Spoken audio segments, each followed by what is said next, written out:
बारह वालों आशा है सब कोई अच्छा होंगे, मन स्वस्थ। Welcome to my channel Shweta Vibhuti food and blog. और आप सबको श्री कृष्ण जन्माष्टमी की बहुत बहुत शुभकामनाएं। सबको बहुत बहुत बधाई हो। आज हमारे कृष्ण का जन्म है।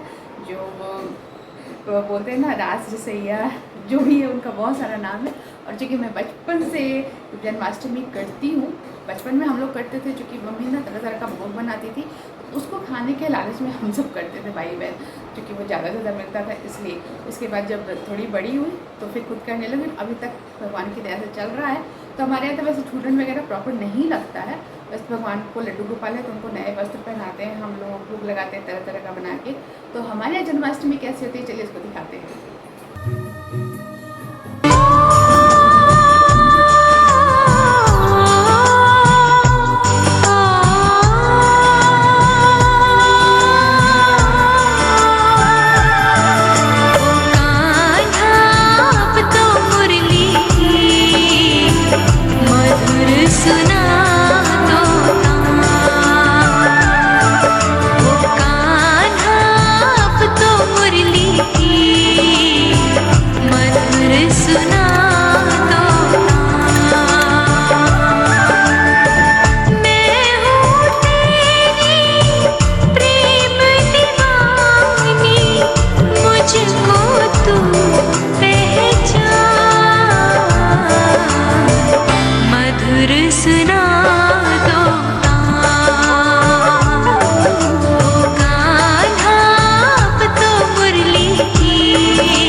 अब मैं आ गई हूँ भोग बनाने के लिए। लगभग 11:30 हो रहा है। तो ये मिक्सर मेरा पूरा मतलब पूजा का ही है, पूजा के पाठ के काम आता है। साथ में साबूदाना को मैं पहले से फुला दी थी पानी में, एक साबूदाना खिचड़ी के लिए, एक खीर के लिए। और ये है पोस्ता दाना, जिसको खसखस बोलते हैं। इसका हलवा हमारे यहाँ सबको बहुत अच्छा लगता है, तो इसके लिए हम लोग बचपन में करते थे व्रत। और ये मूँगफली मैंने भून रखी है, इसका छिलका उतार के इसकी चिक्की बनाऊँगी चीनी वाली।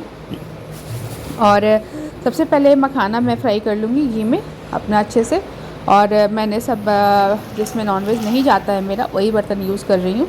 और नॉनवेज वाला कोई बर्तन नहीं है। बाहर की किचन वगैरह मैंने बहुत अच्छे से साफ़ कर लिया था, कल रात में पूरा अच्छे से धो पोंछ करके साफ़ कर लिया था।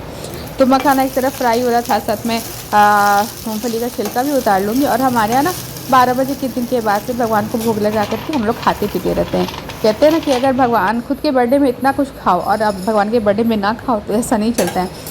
साथ में ये दाना मैंने 2 घंटे पहले फुला के रखा था, और मुझे ना 2 बार से दाना बहुत अच्छा नहीं मिल रहा था, अजीब सा टेस्ट आ रहा था। इस बार थैंक गॉड दाना बहुत अच्छा मिला है। इसमें थोड़ा सा दूध डाल के इसको हम लोग दरदरा पीस लेंगे। ये थोड़ा सा टाइम टेकिंग है, जैसे गाजर का हलवा बनता है ना, बस उसी प्रोसेस में ये बनता है दाना। इसको हम लोग थोड़ा सा दरदरा रखते हैं, हल्का मोटा पिसता है, तभी जाके टेस्ट आता है। बहुत लोग इसको गीला खाते, लेकिन हमारे यहाँ सूखा खाते हैं। और बहुत लोग एकदम रेड करके खाते, लेकिन हम लोग ना एकदम नॉर्मल हल्का गुलाबी खाते हैं। तो इधर मखाना मेरा हो गया है। अब इसी पैन में मैं ना साबूदाना खीर के लिए साबूदाना को हल्का घी डाल के फ्राई कर लूँगी। फ्राई करने से ना दाने बहुत खिले खिले बनते हैं और टेस्ट में बहुत अंतर आता है। तो हल्का सा घी दूँगी, ज़्यादा घी नहीं दूँगी। और साबूदाना चूँकि मेरा पहले से ही उसको मैंने सोख करके रखा हुआ था पानी में, 2-3 घंटे पहले ही सोख कर दिया था, तो अच्छे से फूल चुका है। तो ज़्यादा बनाने में टाइम नहीं लगेगा। बस इसको भूलूँगी ना तो एकदम अलग अलग खिले खिले दाने बनते हैं। और एक तरफ मैं दाने का हलवा का तैयारी करूँगी, तो इसको दूध जैसे मेरा 100 ग्राम दाना है, ये फैलता है, दाना फैलता है, तो 100 ग्राम में मैंने लगभग 250 ग्राम दूध डाला है और बाकी दूध मैंने ये अपनी खीर में डाल दिया है। तो थोड़ी थोड़ी क्वांटिटी में बना रही हूँ, ज़्यादा क्वांटिटी में नहीं बना रही हूँ, क्योंकि फिर खाएगा कौन, प्रसाद रहता है, तो फिर इसको हम लोग इधर उधर भी नहीं रखते, थोड़ी थोड़ी क्वांटिटी में। और अभी इधर बांटने उठने का भी हम लोग का नहीं, हम लोग की तरफ बिहार में ना बांटने का बहुत ये रहता था, इसलिए ज़्यादा बनता था। अब ये देखिए दाना भी इधर हो रहा है और खीर मेरा बन चुका है। मैंने चीनी डाला था टू टेस्ट। और अब भाई तुलसी तो ज़रूरी है, कृष्ण भगवान को भोग के लिए तो तुलसी डाल के मैं रख दे रही हूँ। फिर बादाम चिक्की के लिए मैंने आधा कप चीनी लिया है और उससे कम पानी लिया है, हल्का सा घी डालूँगी और जब मेल्ट हो जाए अच्छे से, घी की तार बनने लगा तो इसमें मैंने डाल दिया है और थोड़ा सा चला करके इसको फैला दिया है। इसमें भी मैं तुलसी डाल दे रही है, बहुत हल्की बनी थी। अब ये मेरा दूध सोख हो गया है दाना के हलवा में, तो फिर चीनी डालूँगी टू टेस्ट और इसको भूनूँगी। साथ साथ जब ये पूरा मतलब सूख जाएगा ना, तो इसमें भी हम घी डालेंगे, जैसे हम गाजर का हलवा बनाते हैं जैसे वैसे ही। अब मैं इधर खिचड़ी, साबुदाना खिचड़ी की तैयारी करी। सबसे पहले मैंने हरी मिर्च और तेज पत्ता डाला, फिर तड़कने पे अपना साबुदाना, मूंगफली और नमक, सेंधा नमक और हल्दी डाल दिया, क्योंकि भगवान को तो नमक का भी भोग लगता है वृंदावन में, इसलिए हम लोग अभी 5 साल से मैं स्टार्ट की, पहले नहीं करती थी।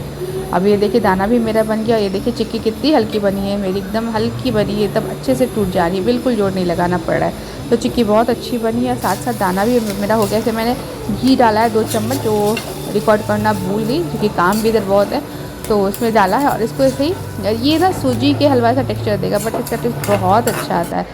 तो अब देखिए सारा कुछ मैं वो की तैयारी कर ली हूँ, हर चीज़ में तुलसी पत्ता डाल दिया और खीरा तो ज़रूरी होता है भगवान को, तो खीरा हम लोग आज काटते भी नहीं है। साथ में फल भी पहले हम लोग बहुत लाते थे, लेकिन खाने वाला कोई नहीं है, इसलिए बस केला लेके आई हूँ, साथ में चॉकलेट। अब ये आरती कर रही हूँ। आरती करने के बाद अभी लगभग 1 बजने जा रहे हैं और मुझे जाना है ना, मेरे सोसाइटी में आज नीचे मटकी और भगवान का पूजन है, तो उसका कुछ प्रिपरेशन करने जाना है। तो मैं जल्दी आरती करके फिर जाऊँगी, मार्केट जाऊँगी, उसको सामान लाना है पूजा का। तो ये आरती के बाद भगवान को भोग लगा दिया, उसके बाद थोड़ा कुछ खा करके मैं फिर जाऊंगी और फिर यही सेम प्रोसेस मैं शाम में करूंगी। इसमें जो अभी मैंने भोग लगाया है ना, उसको मैं थोड़ा निकाल के रख दी हूँ और शाम में मैं फिर भोग लगाऊंगी रात में 12 बजे, और फिर शाम में आरती करूँगी, उस टाइम कुछ मीठा वाटा भोग लगा दूँगी। बस ऐसे हम लोग मनाते हैं जन्माष्टमी। हैप्पी जन्माष्टमी।